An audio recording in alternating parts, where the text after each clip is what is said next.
Текстот на Законот за високо образование е подобрен, но суштински промени нема, оценува дел од академската фела. Главниот проблем и натаму е недовербата меѓу универзитетите и државата. Според нив, намалувањето на бројот на членови делегирани од владата во одборите не било од пресудно значење, бидејќи универзитетите и натаму се без кадровска и финансиска автономија. Нема промени во финансиската автономија, нема промени во кадровската автономија, начинот на управување, тие остануваат во голема мера исти. Затоа јас постојано повторувам дека и да е најдобар законот и како напишан текст, без не може суштинско влијае на системот додека не се исполнат и не се отстранат сите оние системски слабости кои ќе спречуваат неговото функционирање. И некои забелешки кои што оставаме простор уште малце да се додискутираат со академската заедница и дека ќе се најди споразум од двете страни за некои од дополнителните забелешки кои што ги има академската заедница да бидат прифатени од страна на Министерството за образование и наука околу критериумите за избор за професори, околу академската слобода,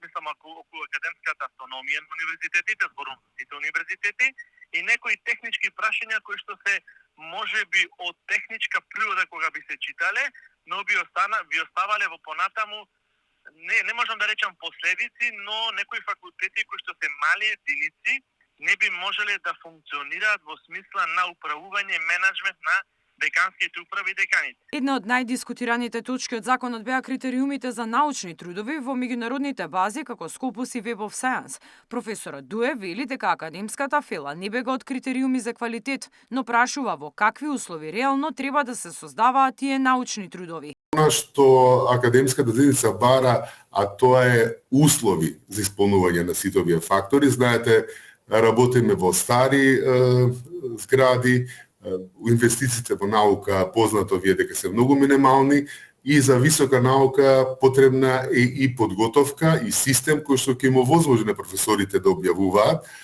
За мене е позитивно да се бара, иако во развиените земји и во европските земји овие критериуми не се ставени во законот, туку се ставени во статутите на универзитетите. УКИМ подготвува допис по последните измени прикачени на ИНЕР. Законот ќе биде најавен увид уште неколку дена. Доколку во меѓувреме пристигнат драстични забелешки, министерката Јаневска најави дека тие ќе бидат разгледани пред предлогот да влезе во финална владина процедура.